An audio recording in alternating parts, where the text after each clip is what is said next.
오늘 엄마 온 거 알고 있었어? 알았는데 그냥 깜빡했어요. 초인종 울렸는데 애도 자고 있었고. 깜빡했다고? 경비실에서 엄마가 몇 시간을 기다렸어. 비 맞은 채 젖은 보따리 들고 인터폰에 초인종까지 3번이나 눌렀는데 아무도 안 받았대. 그땐 아기가 열이 있어서 정신이 없었어요. 아기 핑계 대지 마. 홈캠에 다 찍혔어. 초인종 울릴 때 너 거실에 있었어? TV 보고 있었잖아. 화면 다 남아있어. 내가 폰으로 다 확인했단 말이야. 너한텐 우리 엄마가 비 맞고 온 거 그냥 택배 아저씨처럼 보였던 거야. 나는 우리 엄마가 한 번도 나한테 기대지 않았다는 걸 너무 뒤늦게 깨달았어. 지금까지 혼자 바다에서 물질하고 그 손으로 날 키웠는데 이제 겨우 한 번 몸이 아파서 올라온 걸 너는 그걸 모른 척했어. 나 이번 일 그냥 안 넘어가. 엄마한테 한 이 일 사과 제대로 사과하고 행동 안 바뀌면 이혼이든 뭐든 나 다 생각할 거야. 너 어제 서울에 처음 오는 엄마를 마중도 안 나가고 태풍이 오는데도 찾아오시는 게 그렇게 힘들게 만들고 몇 시간 동안 경비실 앞에 있었어. 아픈 몸에 비도 다 맞고 오한까지 들었는데 문도 안 열어주고 모른 척했어. 내 집 앞에 와서 인터폰 초인종까지 누르는데 너는 그걸 모른 척했지. 알림도 떴고 홈캠에도 얼굴 비쳤고 TV 소리 줄였던 것도 알아. 근데 넌 문도 안 열었어. 그게 뭐야? 아기도 아팠고 나도 아기 보느라 힘들었어. 그리고 몰랐다고. 하루 정도는 찜질방에서 주무실 수도 있는 거 아냐? 당신 너무하는 거 아냐? 지금 새벽 2시가 넘었는데 그 문제로 깨운 건 너무한 거 아냐? 그래, 그럴 수도 있지. 모를 수도 있어. 근데 그 뒤에 찜질방에서 혼자 주무시고 있다는 말 듣고도 단 한마디 사과도 안 했잖아. 심지어 내가 경비실에서 다 물어보고 왔는데도 말이야. 그리고 앞으로 처가에 들어가던 생활비 그거 다 끊을 거야. 그건 왜 그래? 우리 엄마 아빠 지금 원룸에서 겨우 살고 있어. 그거 끊는다는 것은 너무 유치한 거 아니야? 그럼 우리 엄마는 너희 엄마 아빠는 원룸이고 우리 엄마는 찜질방 바닥이면 괜찮아. 그 말에 며느리의 눈동자가 흔들렸습니다. 지금 너무 감정적으로 얘기하는 거야. 이건 너무 갑자기. 감정으로 얘기 안 해. 지금까지 너무 참았던 걸 이제야 말하는 거야. 엄마가 나한테 그런 말씀 안 하셨던 건 나 힘들까 봐였어. 근데 이제 보니까 엄마가 말 안 하는 동안 나는 눈도 감고 있었던 거더라. 안녕하세요.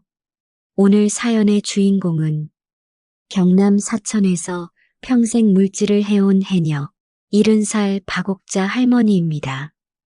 박씨 할머니는 외아들 하나 바라보며 숨 끊어가며 일했고 서울 큰 병원 의사 된 것만으로도 소원이 없었습니다. 그런데요, 태풍 치던 날 몸이 아파 병원 진료를 받기 위해 서울에 올라간 박씨 할머니를 며느리는 현관문 앞에 세워두고 쳐다보지도 않았다고 합니다.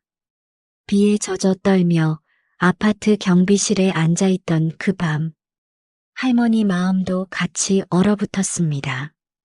하지만 그 일로 아들이 내린 결정은 며느리도 처가도 모두 뒤흔들어 놨습니다. 오늘은 태풍보다 더 큰 파도가 박씨 할머니 인생에 들이닥친 이야기입니다. 공감되신다면 구독과 좋아요, 알림 설정 부탁드릴게요. 그리고 정말 찐한 감동이 있으니 끝까지 함께 해주시길 바랍니다. 박씨 할머니가 태어나서 지금껏 살고 있는 경남 사천은 바다와 맞닿아 있는 마을입니다. 바닷바람이 골목마다 스며들고 짠내 섞인 삶이 골목 담벼락마다 배어 있었어요.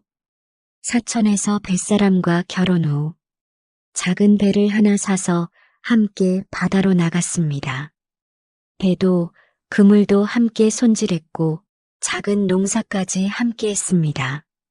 아들이 태어나고 나서 자라는 동안 그녀는 배에 올라 그물을 던졌고 물속에 들어가 조개를 닦고 파도 속에서 거친 숨을 쉬며 살아냈습니다.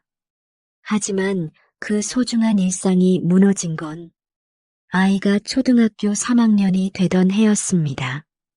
남편이 태풍 예보 속의 위험을 무릅쓰고 바다로 나간 날 돌아오지 않았습니다. 이틀 뒤 남편이 타고 나간 배는 부서진 채 떠밀려 왔습니다. 그 안엔 아무도 없었고 젊은 날의 박씨 할머니는 그 자리에서 무너졌어요. 남편이 죽은 후 아들을 키우기 위해 물질을 시작한 박씨 할머니를 동네 사람들은 극구 말렸습니다. 바다 나가지 마라. 그 사람 혼이 아직 바다 안에 있다. 하지만 그녀는 바다를 떠날 수 없었어요. 바다는 남편이 남긴 유산이었고 아들을 키워낼 유일한 방법이었고 그녀의 삶 전체였어요. 이후로 그녀는 단 하루도 물질을 쉬지 않았습니다. 매일 바닷속으로 들어갔고 체온이 떨어져 입술이 시퍼렇게 변할 때까지 물질을 했어요. 그 당시 여자들이 가장 돈을 많이 벌 수 있는 방법이었고 그건 지금도 마찬가지였습니다. 그렇게 하루하루 쌓은 돈으로 아들에게는 옷과 신발, 학용품을 사주었지만 정작 자신은 찬밥에 물을 말아 김치 한 점으로 끼니를 때우는 경우가 허다했습니다. 그런데도 그녀는 늘 웃었습니다. 아이가 책상에 앉아 조용히 책을 읽는 모습을 볼 때마다 가슴속에서 작은 불빛이 켜졌어요. 여름이면 박씨 할머니는 새벽마다 해수욕장을 청소했고 겨울엔 손이 얼도록 젓갈을 담그며 아들 학비에 좀 더 보탰습니다. 그리고 결국 아들은 서울에 있는 의대에 합격했습니다. 소식을 듣던 날 그녀는 바다 앞에 무릎을 꿇고 울었습니다. 의대를 졸업 후 아들은 전문의를 따고 종합병원에서 일하게 되었습니다. 하얀 가운에 이름표가 박힌 걸 봤을 때 그녀는 한동안 말이 나오지 않았어요. 아들은 결혼도 했고 손주도 태어났습니다. 며느리는 서울에서 나고 자란 말끔한 인상의 여자였어요. 처음 인사 왔을 때 멸치조림 냄새에 얼굴을 살짝 찡그렸던 그 표정을 박옥자 할머니는 놓치지 않았어요. 하지만 아들을 위해 애써 웃으며 반겼습니다. 손주가 태어난 뒤로는 며느리와의 대화가 더 짧아졌어요.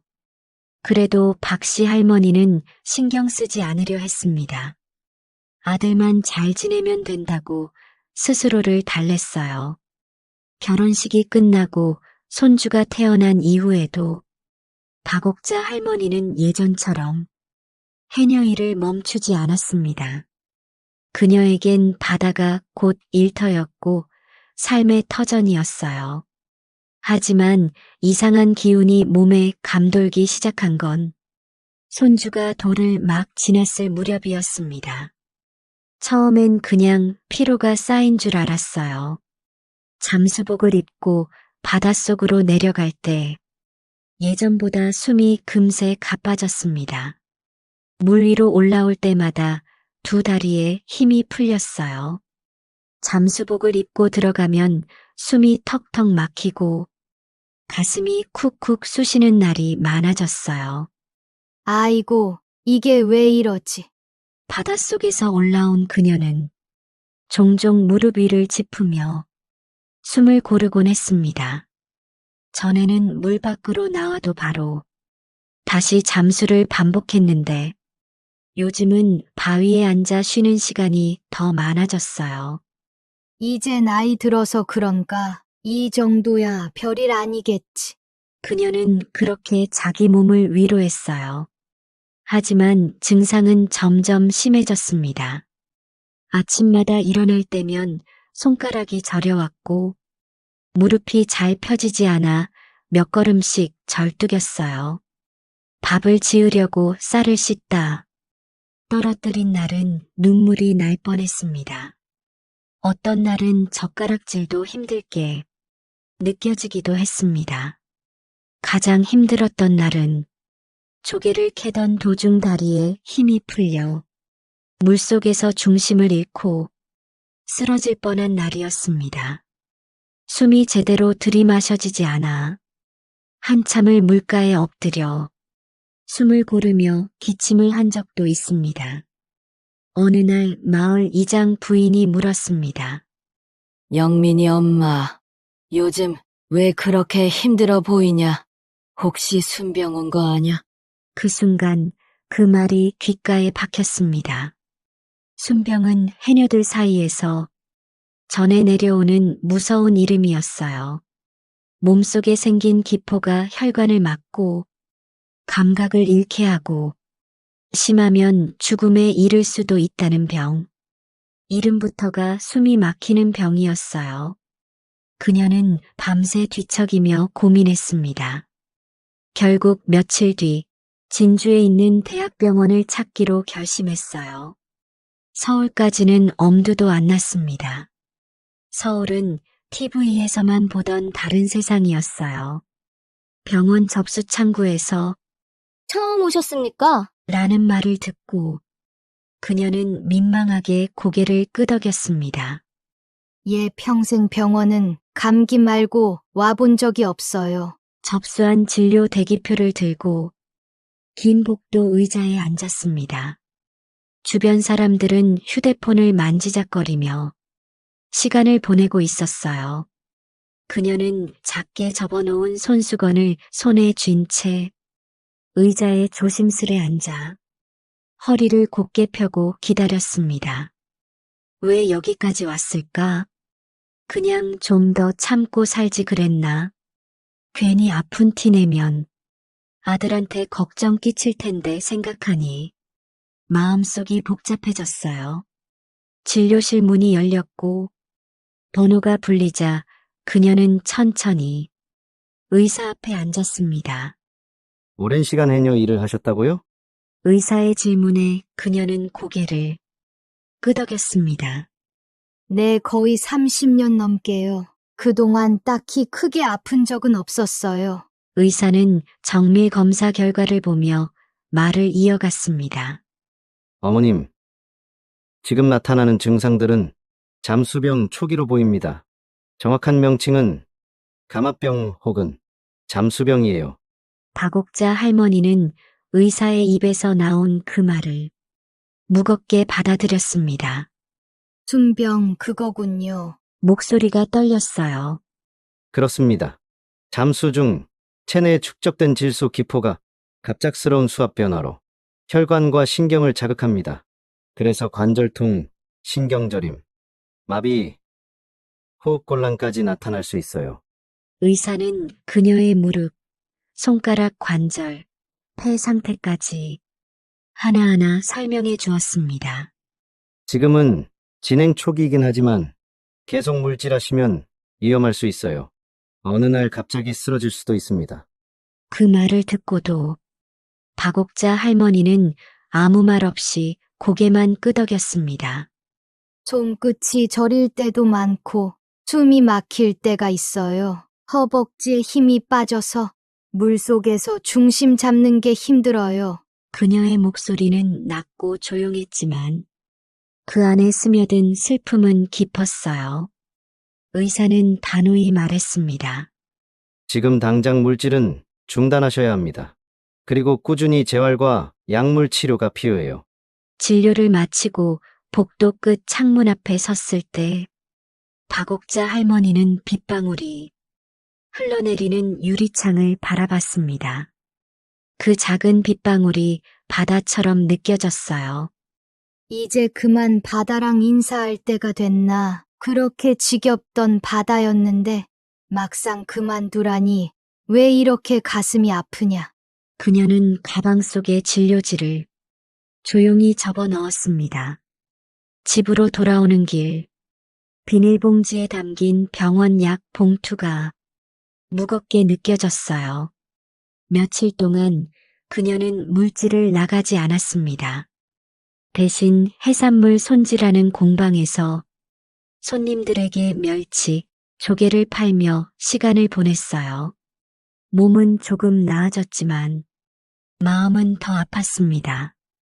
바닷소리가 그립고 그늘에 말라가는 그물 냄새가 허전했어요. 진료를 받고 집에 돌아온 날, 박옥자 할머니는 병원에서 받은 약봉투를 그대로 식탁 서랍 안에 밀어 넣었습니다. 그 약을 꺼내보는 것조차 꺼림칙하게 느껴졌어요. 검사 결과지에 적힌 잠수병이라는 글자를 마주한 순간 마치 자신의 이름 대신 병명이 써 있는 듯한 착각이 들었습니다. 이게 내 몸이구나. 마음이 휑했습니다. 밤이면 손끝이 바늘에 찔리듯 저려왔고 아침이면 무릎이 뻣뻣하게 굳어 침대 끝에 앉아 한참을 주무르곤 했어요. 밥을 하려다가도 반찬통 뚜껑을 여는 손에 힘이 없어 몇 번이고 떨어뜨리는 날이 많았습니다. 그럴 땐 혼잣말로 중얼거렸습니다. 참, 별게 다 어렵네. 이런 것도 힘들다니. 그래도 누구한테 말하진 않았습니다. 아들은 바쁘고 며느리와는 더 이상 대화를 나눌 거리도 없었어요. 하루는 통증이 너무 심해 멸치를 손질하다 말고 의자에 주저앉았습니다. 숨이 가빠져 한동안 말을 못했고 식은 땀이 뺨을 타고 흘러내렸어요. 그 순간 그녀는 진료지를 다시 꺼내 들었습니다. 낡은 약봉투 끝자락을 만지작거리며 깊은 한숨을 쉬었어요. 아들한테 얘기해야 하나. 아니야, 걱정하게 뭐하러 그래. 걔도 집안일, 병원일 바쁜데. 그날 밤 잠결에도 몸이 욱신거려 몇 번이고 뒤척였습니다. 창문 밖엔 파도가 일렁이는 소리가 났고 그 소리조차 위로보단 서러움이 되어 들렸어요. 며칠을 그렇게 버텼습니다. 그러다 어느 날 아들에게 전화가 왔습니다. 엄마 요즘은 잘 지내세요? 어디 불편하신 데는 없으시고요? 그녀는 습관처럼 대답했습니다. 뭐 그럭저럭 그냥 그대로지 뭐. 하지만 그날따라 그 말이 혀끝에서 뭉개져 나왔습니다. 진짜로 아무렇지도 않은 척하는 것이 너무 힘들었어요. 수화기 너머에서 아들의 말이 끝나자 잠시 정적이 흘렀고 그 틈을 못 견디고 결국 입을 열었습니다. 요즘 좀 다리가 자주 저리고 숨쉬기가 좀 힘들어졌다. 순간 말끝이 떨렸습니다. 그 말 한마디 꺼내는데 며칠을 고민한 걸 아들은 알 리 없었어요. 수화기 너머의 아들 목소리가 확 달라졌습니다. 뭐라고요? 엄마, 그거 언제부터야? 왜 지금까지 말을 안 하셨어요? 그녀는 작게 웃으며 넘기려 했습니다. 아휴, 뭐 나이 들면 다 그런 거지. 별일은 아닐 거야. 그러자 아들은 단호한 목소리로 말했습니다. 아니요. 엄마 그건 그냥 넘어가면 안 돼요. 지금이라도 병원 다니셔야 해요. 약도 드셔야 하고 일도 이제 그만두세요. 그 말에 박옥자 할머니는 잠시 말을 잃었습니다. 그녀의 두 눈은 이미 젖어 있었고 한동안 손바닥으로 눈가를 가리고 있었습니다. 그만두긴 뭘 그만둬. 일 안 하면 난 뭐하고 살아. 텃밭에도 싹이 올라왔는데. 그녀의 목소리는 점점 작아졌고 아들은 그 말을 끊었습니다. 엄마, 이제 물질하지 마세요. 이제부터는 내가 엄마 생활비 보낼게요. 엄마는 그냥 좀 쉬어요. 평생 고생만 하셨잖아요. 그 말은 바닷바람보다 따뜻했습니다. 그녀는 한동안 아무 말도 못한 채 수화기를 손에 쥔 채 눈을 감았어요. 그리고 며칠 뒤 주말 아침 현관문이 조용히 열리고 아들이 서 있었습니다. 엄마, 나 왔어요. 그 말에 박옥자 할머니는 멈칫했습니다. 꿈인 줄 알았어요. 아들은 그대로 다가와 그녀가 앉아있는 식탁 맞은편에 조용히 앉았습니다. 그의 눈빛은 단단했고 한 손으로 그녀의 손을 감싸며 말했습니다. 엄마 기억나세요? 내가 어릴 때 새벽마다 도시락 싸주시던 거 물에서 갓 올라오셔서 손이 다 불어 있었잖아요. 그녀는 작게 웃으며 고개를 끄덕였습니다. 그 손으로 밥 짓고 반찬 싸고 나 그 도시락 덕에 컸어요. 이제 내가 엄마 밥 해줄게요. 엄마 병원도 내가 같이 가요. 그 말에 박옥자 할머니는 참았던 눈물을 쏟았습니다. 말없이 그저 고개를 숙인 채 손등으로 눈을 닦았어요. 이 나이에 내가 내 집에 얹혀 사는 것도 좀 그렇잖냐. 그러자 아들은 조용히 고개를 저었습니다.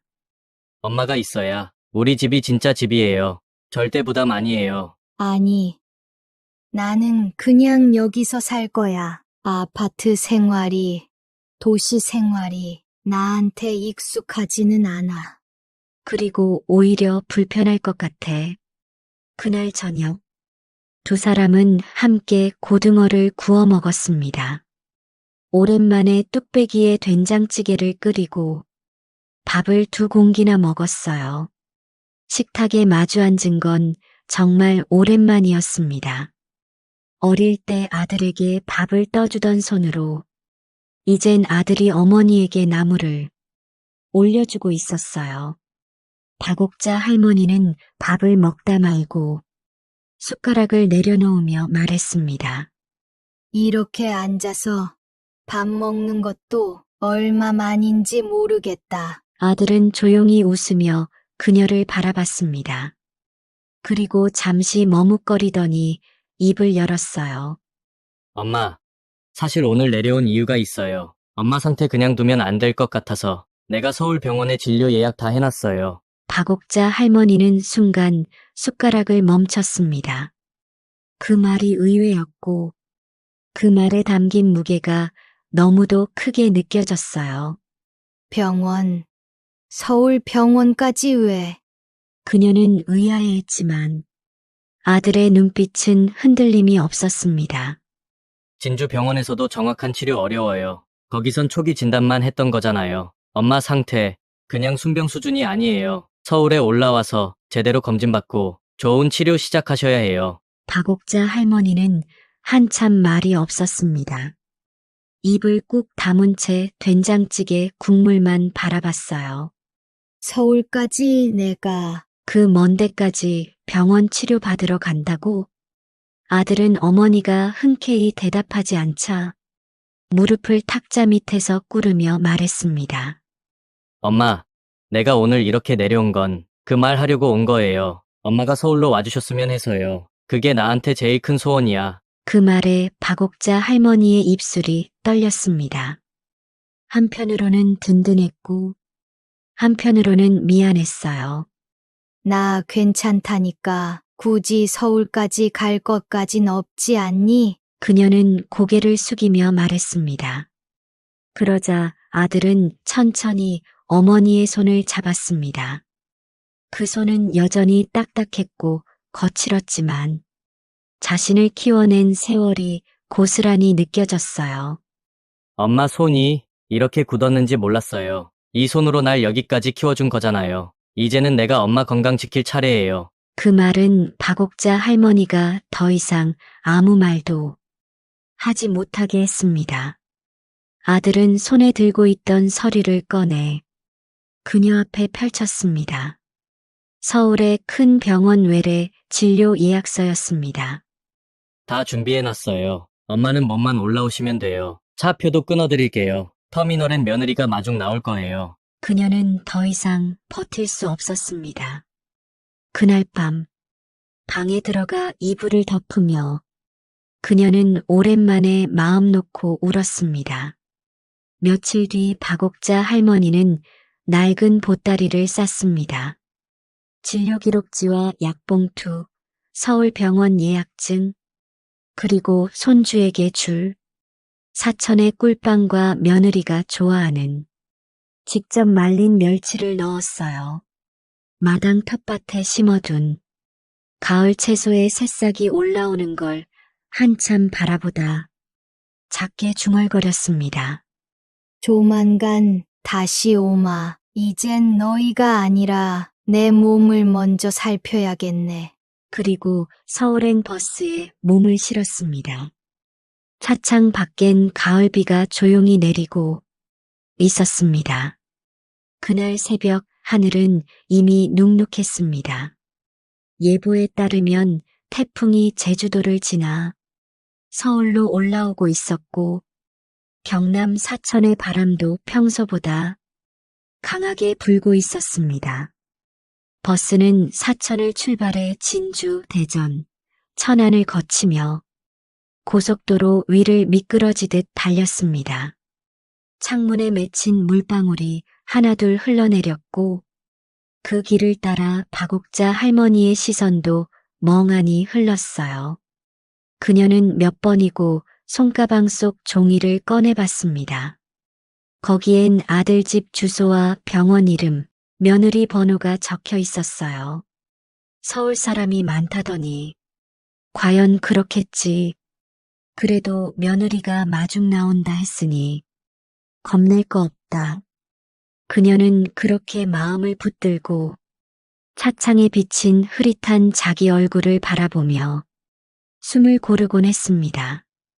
오후 3시 20분경 버스는 서울 센트럴 터미널에 도착했습니다.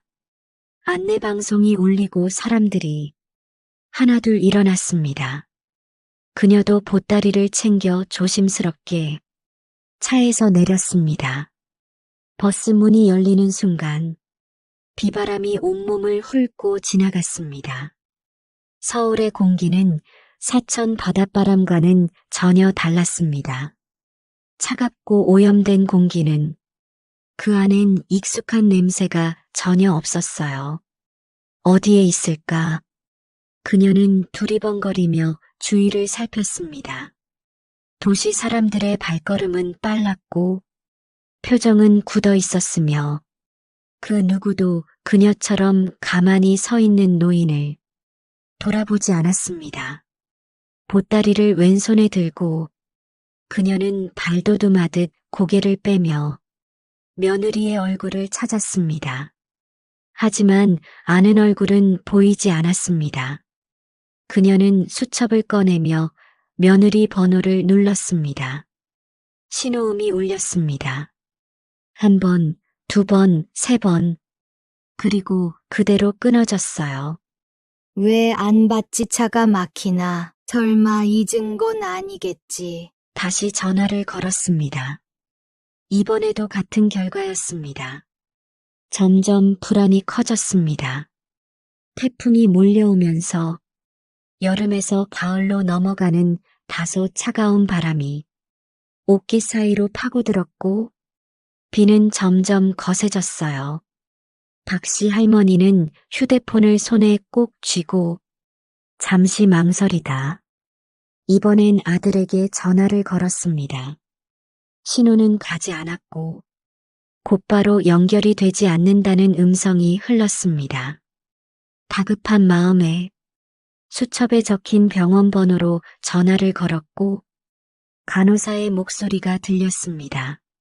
지금 수술 중이세요. 잠시 후 다시 연락 부탁드립니다. 박옥자 할머니는 그 말을 듣고 손에 힘이 빠지는 걸 느꼈습니다.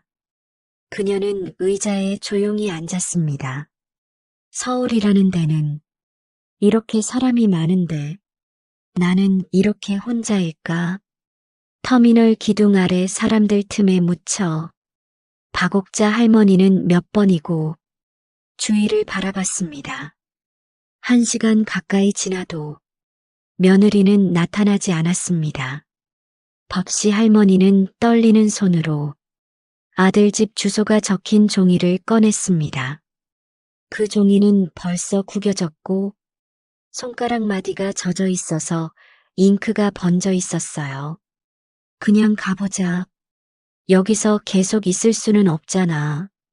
하지만 서울 지리를 아는 사람에게 말을 거는 것조차 쉬운 일이 아니었습니다. 사람들은 분주히 움직였고 우산을 쓴 채 귀에 이어폰을 낀 사람들이 대부분이었어요. 마침 눈에 띈 노란 우비를 입은 청소 아주머니에게 다가가 조심스럽게 물었습니다. 저기 이 주소로 가려면 어떻게 해야 하나요? 아주머니는 한참을 보다가 여기서 조금 복잡하실 텐데요. 버스를 타고 2번 갈아타야 해요. 택시는 한 3만 원쯤 나오겠고요. 3만 원, 그 숫자가 그녀의 머릿속에서 맴돌았습니다. 그녀는 고개를 저으며 말했습니다. 버스 알려주시면 타볼게요.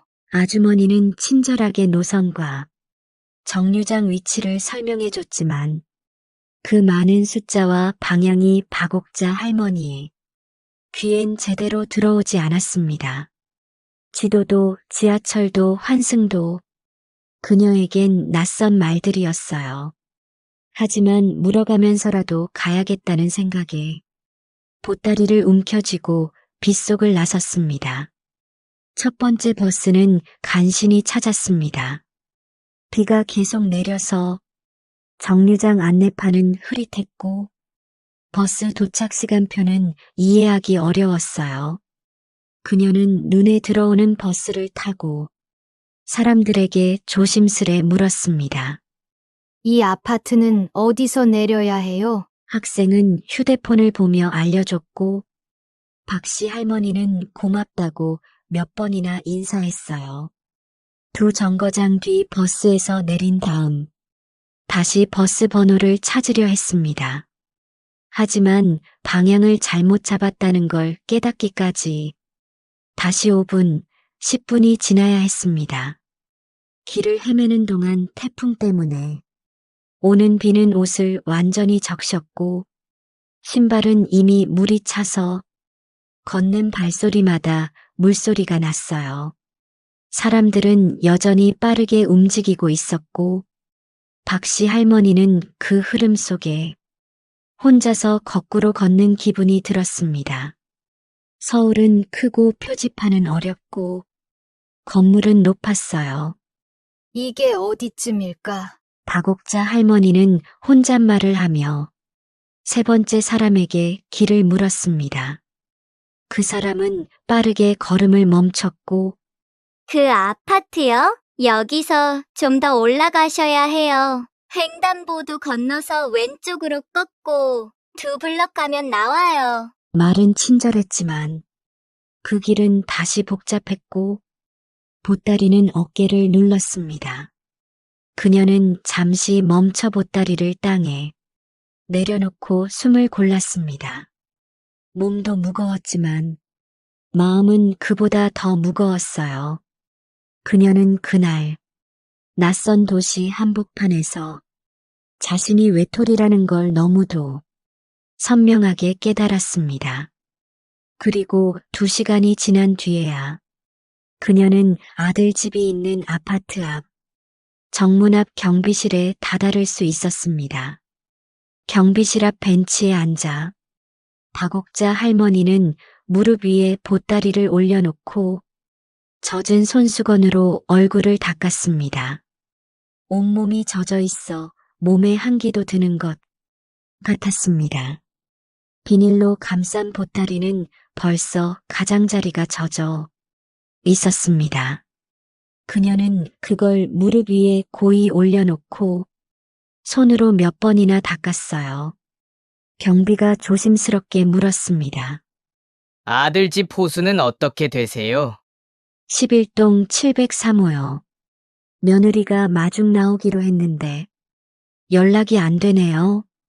경비는 고개를 끄덕이고 경비실에 있는 인터폰을 눌렀습니다. 잠시만요. 어머님, 연결해 보겠습니다. B-, 몇 초간 울리는 소리 그리고 이어진 무반응. 경비는 다시 눌렀습니다.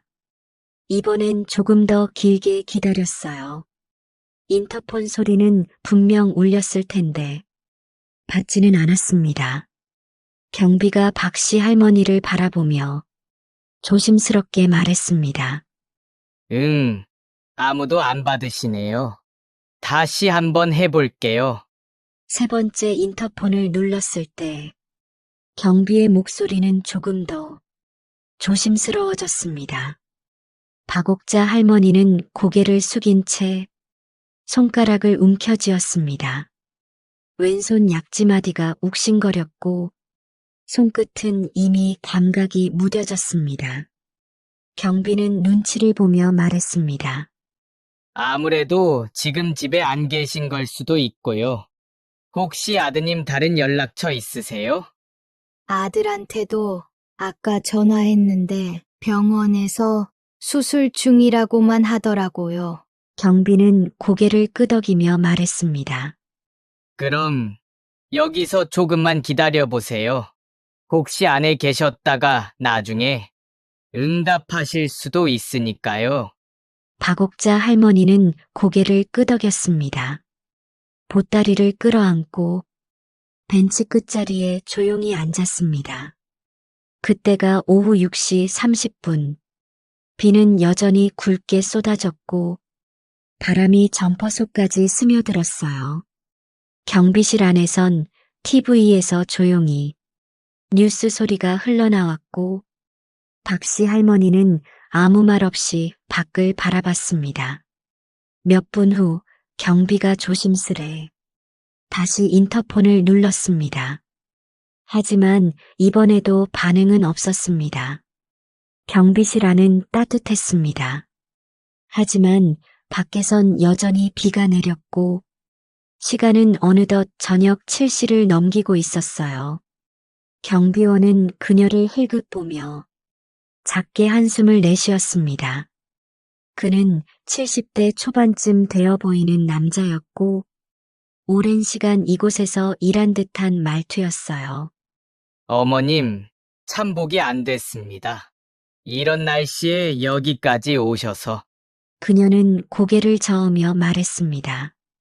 며느리가 마중 나온다 했는데 비가 와서 못 온 모양이에요. 아들한텐 연락이 안 되고. 경비는 잠시 말이 없었습니다. 그리고 조심스럽게 입을 열었어요. 자식이라는 게 기대하면 실망만 더 큽니다. 저도 그랬거든요. 다 퍼줬지요. 대학 보내고 결혼시키고 전세금까지 해줬는데 이제는 전화 한 통 안 옵니다. 그래서 지금 여기서 경비 일하고 있어요. 박옥자 할머니는 조용히 그의 말을 들었습니다. 고개는 숙이고 있었지만 두 손이 가만히 떨리고 있었어요. 경비는 말을 이어갔습니다. 너무 기대지 마세요. 기대하면 서운함만 남습니다. 기다리지도 마시고요. 그 말은 위로 같기도 하고 현실 같기도 했습니다. 박옥자 할머니는 그 말에 뭐라 대답할 수가 없었어요. 그녀의 얼굴엔 슬픔도 체념도 아닌 그저 그래도 어쩌겠냐는 표정이 떠 있었습니다. 잠시 후 경비는 뭔가 결심한 듯 말했습니다. 제가 한번 같이 가보죠. 초인종을 직접 눌러볼게요. 혹시 안에 계시면 열어주실 수도 있으니까요. 박옥자 할머니는 고개를 들었습니다. 그녀는 말없이 보따리를 다시 들었습니다.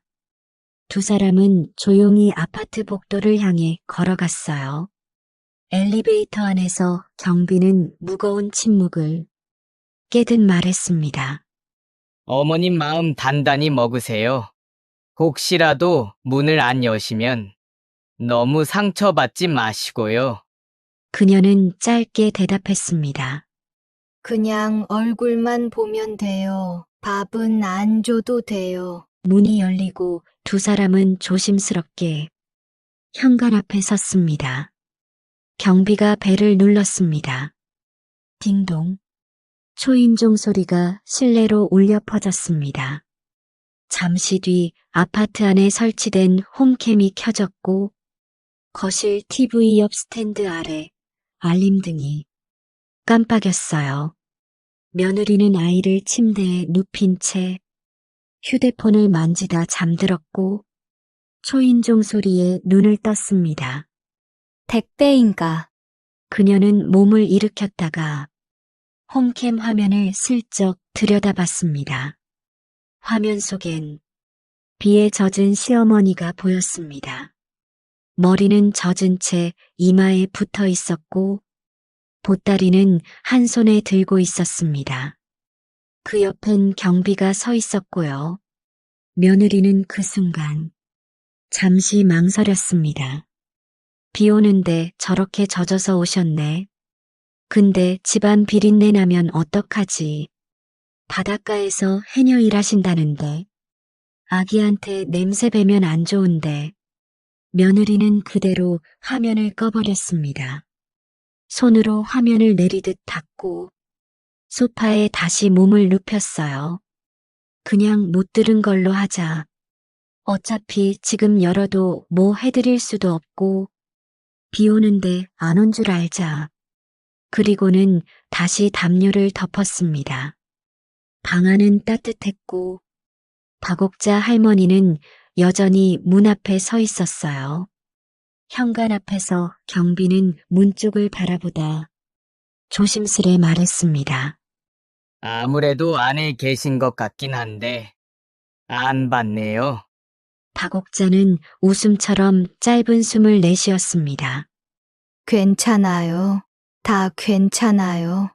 그녀는 한 발 뒤로 물러섰습니다. 그리고 현관앞 매트 끝자락을 한참 동안 바라보다가 고개를 돌렸습니다. 하지만 이상했습니다. 어딘가에서 느껴지는 인기척, 불 켜진 방, TV 소리. 그녀는 그것들을 상상하며 고개를 떨구었습니다. 그녀는 스스로를 탓하기 시작했습니다. 비를 맞고 앉아 있는 게 누구 때문이 아니라 자기 탓인 것처럼 느껴졌어요. 경비원은 말없이 그 옆에 서 있었습니다. 아까보다 더 미안한 표정이었습니다. 경비원이 다시 말했습니다. 어머님, 이 근처에 찜질방이 하나 있어요. 여기서 걸어서 10분쯤. 조금 춥고 비도 많이 오니까 거기 가보시는 게 어떨까요? 그녀는 대답하지 못했습니다. 말이 목구멍에서 멈췄고 그저 고개만 끄덕였어요. 보따리는 무겁게 젖어 있었습니다. 손바닥이 눅눅했고 걸음은 천천히 그러나 더디게 이어졌어요. 찜질방으로 향하는 길을 몰라 2번이나 되돌아갔고 가로등 아래에서 지도를 다시 물어봤습니다. 찜질방에 도착했을 때 박씨 할머니는 더 이상 걷는 힘이 없었습니다. 락커 키를 받고 젖은 옷을 벗어 사물함에 넣고 수건 하나 덮은 채 구석 바닥에 조용히 앉았습니다. 몸보다 마음이 더 젖어 있었습니다. 따뜻하다는 감각조차 그날따라 너무 멀게 느껴졌어요. 낯선 곳이라 잠이 오지 않아. 뒤척이고 있는데 새벽 2시 휴대폰 진동이 울렸습니다. 엄마 지금 어디예요? 들려오는 아들의 목소리는 한숨이 섞여 있었고 그 안에 조급함이 가득 담겨 있었어요. 그녀는 조용히 대답했습니다. 찜질방이야. 너희 집 갔었는데 아무도 없어서 경비실에 있다가 그냥 왔어. 그 말 한 줄에 그녀가 겪은 모든 시간이 담겨 있었습니다. 담담한 말투에 아들은 단번에 느꼈습니다. 숨소리가 떨리듯 이어졌고 조용히 말했습니다. 엄마, 거기 계세요. 지금 바로 갈게요. 아들의 차는 어두운 도로를 미끄러지듯 달렸습니다. 빗줄기는 와이퍼를 넘어가며 유리를 가렸고 아들은 한 손으로 운전대를 쥔 채 계속 이를 악물고 있었어요. 그는 입술을 꾹 다물었습니다. 병원에서 아무리 피곤했던 날도 엄마가 도시락 싸주던 날만큼 따뜻한 적은 없었습니다. 그 도시락엔 젖은 미역 냄새가 배어 있었고 손등엔 소금기 자국이 남아 있었어요. 그 손으로 자신을 키운 사람이 지금 찜질방 바닥에 있다는 게 믿기지 않았습니다.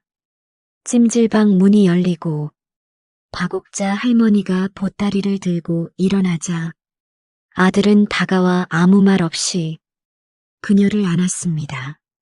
엄마, 미안해요. 정말 미안해요. 그녀는 고개를 저으며 말했습니다. 됐다. 너까지 그러지 마라. 차 안으로 돌아와 그대로 아파트 단지로 향했습니다. 곧장 경비실로 들어갔고 박옥자 할머니는 차 안에 앉아 있었습니다. 경비는 놀란 눈으로 그를 바라보았습니다. 저 오늘 저녁에 오셨던 어머님, 정말 죄송합니다. 제가 괜찮습니다. 그 대신 그때 어떤 상황이었는지 정확히 말씀 좀 해주세요. 경비는 조심스럽게 설명을 이어갔습니다. 오후 6시쯤에 오셨어요. 인터폰 눌렀는데 아무도 안 받으시더라고요. 3번 눌러도 반응이 없었습니다. 그래서 잠깐 벤치에 앉아 계셨고 1시간 넘게 기다리셨어요. 도저히 안 되겠다 싶어 제가 모시고 올라가서 현관 초인종을 눌렀는데 그것도 안 받으시더라고요. 그럼 집 안에 불은 켜져 있었어요? 예, 불도 들어오고 TV 소리도 났던 걸로 기억합니다. 저도 좀 이상해서 다시 여러 번 눌러봤는데 아들의 눈빛이 흔들렸습니다. 그는 말없이 고개를 끄덕였고 곧장 집으로 올라갔습니다. 현관문을 열자 거실 불은 희미하게 켜져 있었고 안쪽 방에선 아이가 자고 있었어요. 소파엔 며느리가 담요를 덮은 채 반쯤 눈을 뜬 채 앉아 있었습니다. 왔어요? 그녀는 조용히 말했지만 그의 표정이 평소와 다른 걸 단박에 알아챘습니다. 오늘 엄마 온 거 알고 있었어? 그 물음은 짧았지만 그 안에 담긴 감정은 너무도 깊었습니다. 며느리는 순간 고개를 떨궜습니다. 알았는데 그냥 깜빡했어요. 초인종 울렸는데 애도 자고 있었고 깜빡했다고? 아들의 목소리가 조금씩 높아졌습니다. 경비실에서 엄마가 몇 시간을 기다렸어. 비 맞은 채 젖은 보따리 들고 인터폰에 초인종까지 3번이나 눌렀는데 아무도 안 받았대. 그땐 아기가 열이 있어서 정신이 없었어요. 아기 핑계 대지 마. 홈캠에 다 찍혔어. 초인종 울릴 때 너 거실에 있었어? TV 보고 있었잖아. 화면 다 남아있어. 내가 폰으로 다 확인했단 말이야. 며느리는 말문이 막혔고 아들은 한 걸음 앞으로 다가서더니 폰으로 홈캠에서 다운로드 받은 영상을 그대로 보여주었습니다. 너한텐 우리 엄마가 비 맞고 온 거 그냥 택배 아저씨처럼 보였던 거야? 며느리는 아무 말도 하지 못했습니다. 아들은 손으로 이마를 문지르며 속삭이듯 말했습니다. 나는 우리 엄마가 한 번도 나한테 기대지 않았다는 걸 너무 뒤늦게 깨달았어. 지금까지 혼자 바다에서 물질하고 그 손으로 날 키웠는데 이제 겨우 한 번 몸이 아파서 올라온 걸 너는 그걸 모른 척했어. 박옥자 할머니는 결국 고개를 돌렸습니다. 하지만 그 말은 할머니가 며느리를 마주하지 않아도 모두 들을 수 있었어요. 할머니는 현관문 뒤에서 조용히 등을 벽에 붙이고 눈을 감았습니다. 거실 한가운데 시간이 멈춘 듯 고요했습니다. 아들의 눈빛은 더 이상 이전과 같지 않았고 그의 말 한마디 한마디는 이 집의 공기를 바꿔놓았어요. 나 이번 일 그냥 안 넘어가. 엄마한테 한 이 일, 너 사과 제대로 사과하고 행동 안 바뀌면 이혼이든 뭐든 나 다 생각할 거야. 그 말이 떨어지자 거실에 흐르던 모든 소리가 멈춘 듯 했습니다. 멀리서 들려오던 냉장고 소리조차 이질적으로 느껴졌고 아이의 잔 숨소리조차 또렷하게 들려왔어요. 할머니는 여전히 문 너머에 서 있었습니다. 손은 떨리고 있었고 가슴은 조여왔습니다. 하지만 그 말은 결코 며느리만을 향한 것이 아니었어요. 아들은 그동안 자신이 외면하고 지나친 시간들에 대해 스스로에게도 울컥 쏟아내고 있었어요. 너 어제 서울에 처음 오는 엄마를 마중도 안 나가고 태풍이 오는데도 찾아오시는 게 그렇게 힘들게 만들고 몇 시간 동안 경비실 앞에 있었어. 아픈 몸에 비도 다 맞고 오한까지 들었는데 문도 안 열어주고 모른 척 했어. 내 집 앞에 와서 인터폰 초인종까지 누르는데 그는 소파에 앉은 며느리를 향해 서 있었습니다. 손은 꽉 쥐어졌고 한쪽 눈가엔 핏줄이 선명히 떠 있었어요. 너는 그걸 모른 척 했지. 알림도 떴고 홈캠에도 얼굴 비쳤고 TV 소리 줄였던 것도 기억나. 근데 넌 문도 안 열었어. 그게 뭐야? 며느리는 말이 없었습니다. 소파에 깊게 파묻힌 그녀는 손끝으로 담요 끝을 말아쥐고만 있었어요. 그래, 그럴 수도 있지. 모를 수도 있어. 근데 그 뒤에 찜질방에서 혼자 주무시고 있다는 말 듣고도 단 한마디 사과도 안 했잖아. 심지어 내가 경비실에서 다 물어보고 왔는데도 말이야. 아들의 목소리는 점점 낮아졌지만 그 낮음 안에 묵직한 분노가 담겨 있었습니다. 아들은 잠시 말을 멈추고 천천히 고개를 돌렸습니다. 거실 안쪽 문 살짝 넘어 자신의 어머니가 서 있다는 걸 알고 있었어요. 하지만 지금 이 말은 누구보다 자신을 향한 각성이었습니다. 그리고 앞으로 처가에 들어가던 생활비 그거 다 끊을 거야. 그 순간 소파에 앉아있던 며느리의 눈빛이 번쩍 달라졌습니다. 무언가 예기치 못한 충격이 밀려든 듯 몸이 순간적으로 굳었어요. 그건 왜 그래? 우리 엄마 아빠 지금 원룸에서 겨우 살고 있어. 당신이 도와준다 해서 그나마 그럼 우리 엄마는 너희 엄마 아빠는 원룸이고 우리 엄마는 찜질방 바닥이면 괜찮아. 그 말에 며느리의 눈동자가 요동쳤습니다. 하지만 대답하지 못했어요. 아들은 그 틈을 놓치지 않고 말을 이었습니다. 난 지금까지 너네 부모님께 뭐라도 도움이 되길 바랐어. 그게 내 가족이라고 생각했으니까. 하지만 이제 보니까 그게 우리 엄마 앞길 막고 있었더라. 내가 매달 보내는 그 돈이면 우리 엄마 일 안 해도 됐어. 물질도 그만둘 수 있었고 서울 병원도 더 일찍 올라오셨을 거야. 근데 너는 내 부모 걱정만 하느라 우리 엄마한텐 현관문도 안 열었어. 아들의 말이 쉴 새 없이 쏟아졌습니다. 그건 단지 생활비 끊겠다는 말이 아니었습니다. 그건 지금까지 자신의 선택을 처음으로 내 사람 기준으로 바꾸겠다는 결심이었어요. 이제 난 내 사람 지킬 거야. 내 기준에서 내 엄마, 내 아이, 그게 먼저야. 그 말은 이 집의 공기, 기류, 눈빛, 모든 것을 뒤흔들었습니다. 며느리는 당황한 기색을 감추지 못했고 두 눈을 깜빡이며 그제야 처음으로 남편의 눈을 정면으로 바라봤어요. 지금 너무 감정적으로 얘기하는 거야. 이건 너무 갑자기. 그는 고개를 저었습니다.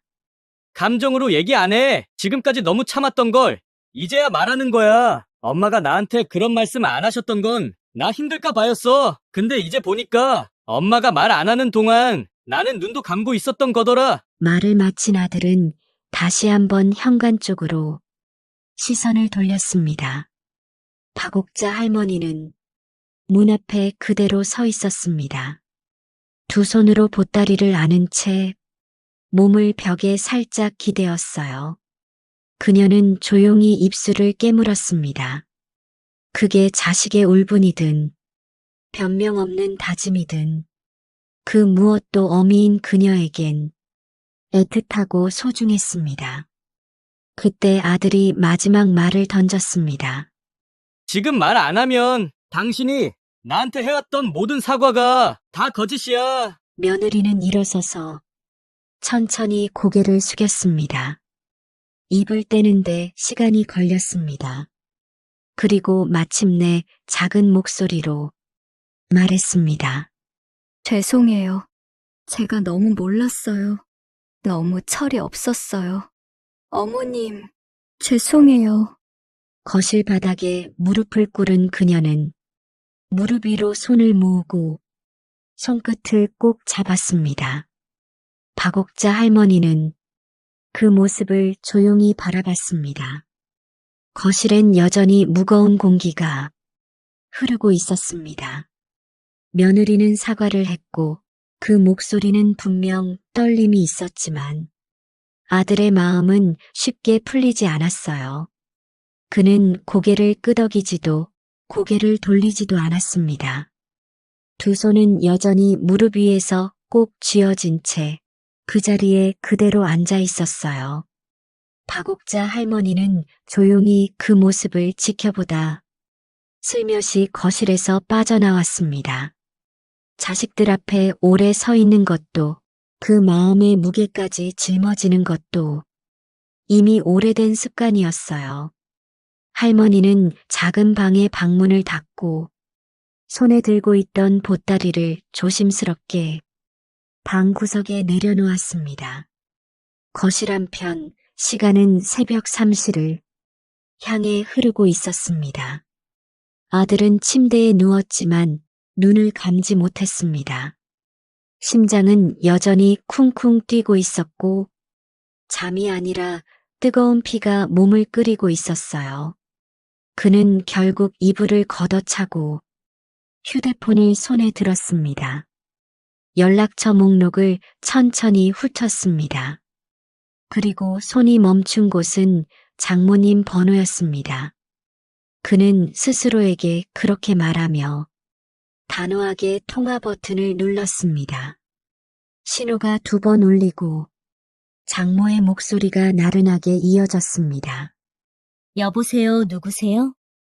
저예요. 사위예요. 아, 사위. 무슨 일이야? 지금 몇 시인데. 아들의 목소리는 낮고 조용했지만 그 안엔 분명한 단호함이 담겨 있었어요.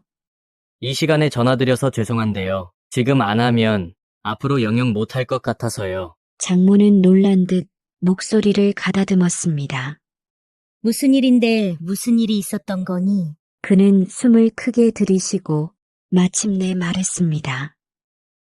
어머니, 이제부터 처가에 보내던 생활비 끊겠습니다.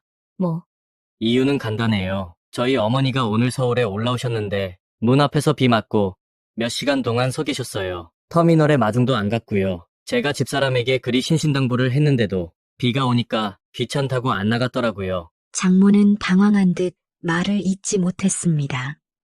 저 그동안 착한 사위라고 생각하셨죠? 한 번도 큰 소리 낸 적도 없고 돈 얘기도 불평도 한 적 없었고요. 그렇지. 항상 고마웠지. 근데요, 그 고마움의 대가가 우리 어머니 찜질방 바닥에서 자는 거였다면 저는 이제 그런 착한 사위 안 하겠습니다. 장모의 목소리는 점점 작아졌습니다. 정말 그런 일이 있었니?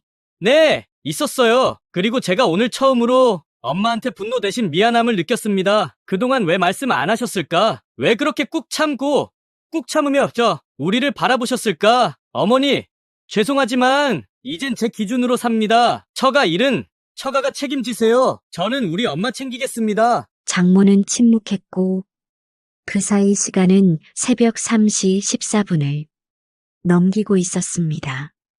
내일 뵙고 자세히 말씀드릴게요. 지금은 이 말씀만 드리고 싶어서요. 그동안 감사했습니다. 하지만 이제부터 각자 인생은 각자 책임져야 할 것 같아요. 전화를 끄는 아들은 손에 들고 있던 휴대폰을 천천히 내려놓았습니다. 바깥은 비가 그쳤고 창밖 가로등 불빛이 유리창에 길게 번져 있었습니다. 이제야 처음으로 그는 눈을 감았습니다. 하지만 그 눈꺼풀 뒤엔 어머니가 보따리를 꼭 끌어안고 찜질방 온돌 위에 누워있던 장면이 선명하게 맴돌고 있었어요.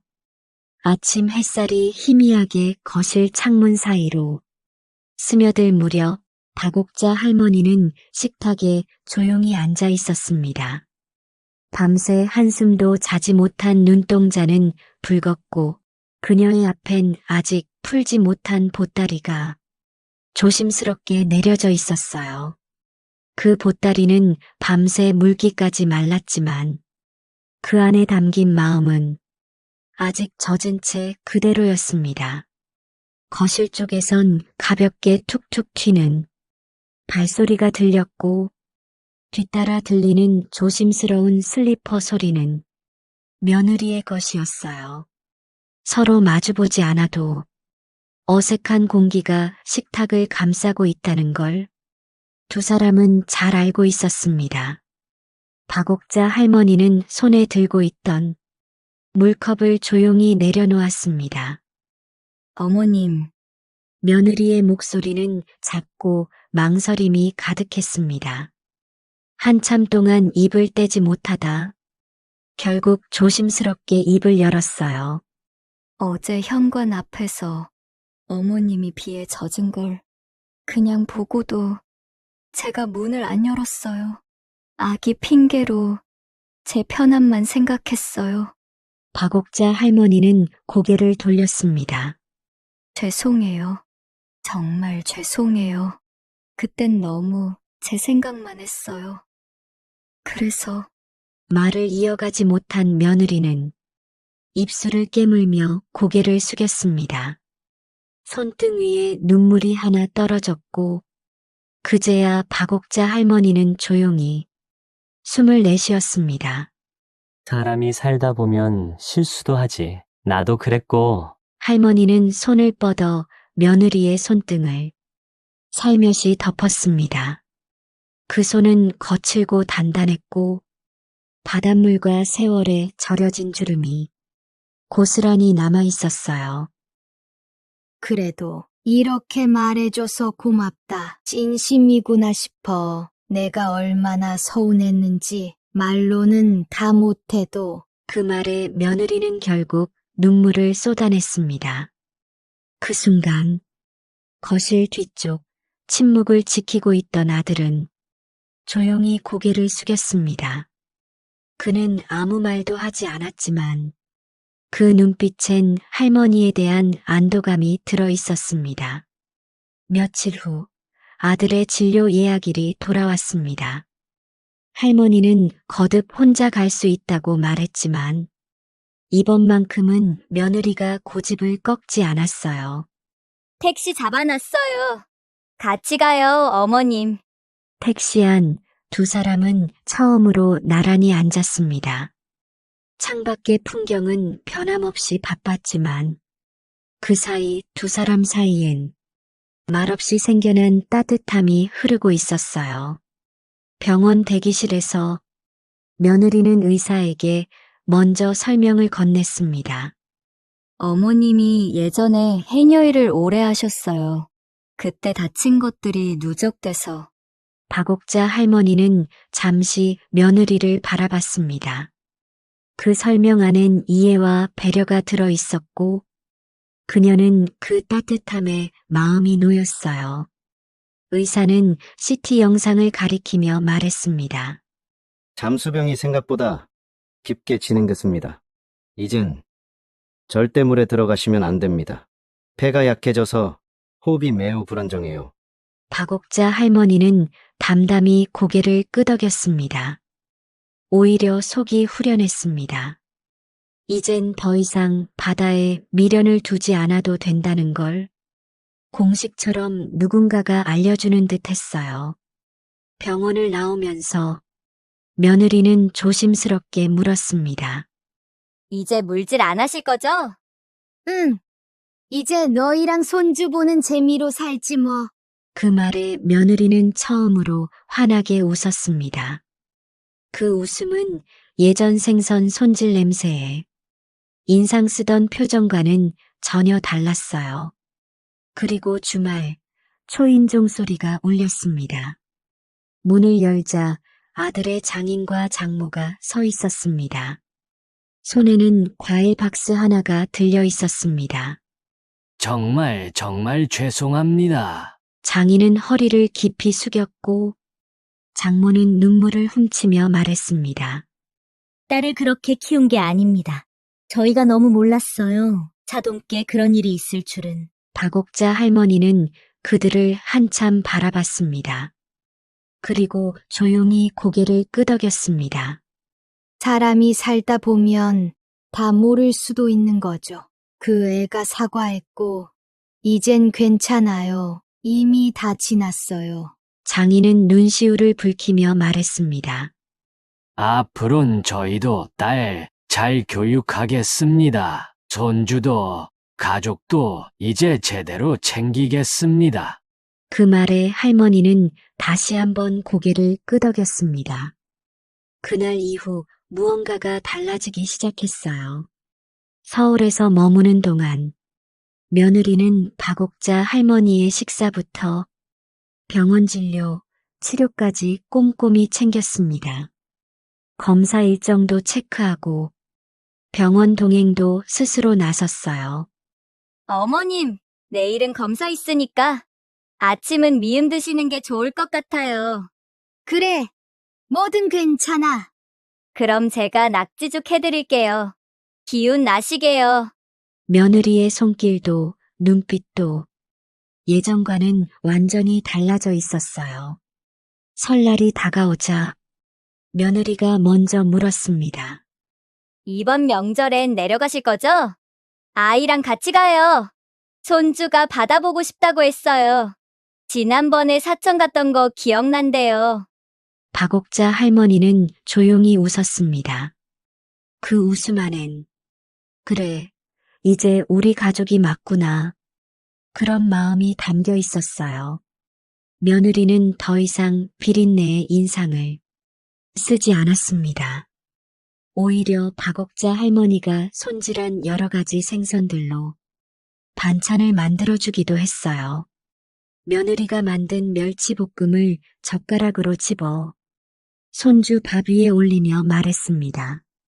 이건 외할머니도 친할머니도 해주셨던 반찬이야. 우리 손주 2배로 사랑받는 거야. 어느 날 아침, 박옥자 할머니는 손주와 함께 시장에 다녀왔습니다. 이거 네가 좋아하는 새우깡 맞지? 응. 근데 왜 2개야? 하나는 너 주고 하나는 할머니 먹으려고. 그 말에 손주는 까르르 웃었습니다. 박씨 할머니는 이젠 물질도 그만두었고 땅도 좀 쉬게 하고 있습니다. 혼자 있는 시간이 많아졌지만 그게 그렇게 쓸쓸하진 않아요. 사람 마음이라는 게 참 한 번 적고 한 번 말라야 그제야 말랑해지는 것 같습니다. 며느리도 많이 달라졌어요. 같이 병원도 다니고 식사도 챙겨주고 무뚝뚝한 줄 알았는데 그 속에 따뜻한 데가 있었더라고요. 아들도 말은 안 해도 눈빛 하나로 마음을 다 보여줍니다. 예전엔 나보다 더 작던 손이 이젠 박씨 할머니 어깨를 감싸줄 만큼 커졌더라고요. 손주 녀석은요, 이제 저만 보면 달려와 안깁니다. 할머니, 새우깡 사왔어요? 하고요. 그 웃음 하나면 세상 모든 서운함이 싹 사라지네요. 살아보니 사람한테 기대지 말라는 말 다 맞는 것 같기도 하지만요. 또 사람한테 기대야만 다시 살아갈 힘이 생기는 것도 맞는 말이더라고요. 혹시 지금 영상을 보시는 분들 중에 박옥자 할머니처럼 혼자 마음속 말 안 하고 속으로 꾹 참는 분들 계시다면 한 번쯤은 내 속마음 조심스레 꺼내놓으셨으면 좋겠습니다. 오늘 이야기 끝까지 들어주셔서 감사합니다. 결국은 며느리를 용서해준 박씨 할머니, 그 아들의 선택이 과연 옳은 것이었나 하는 생각도 듭니다. 여러분의 생각을 댓글로 남겨주세요. 사연이 남겨준 울림이 있었다면 구독과 좋아요, 그리고 알림 설정까지 꼭 부탁드릴게요. 감사합니다.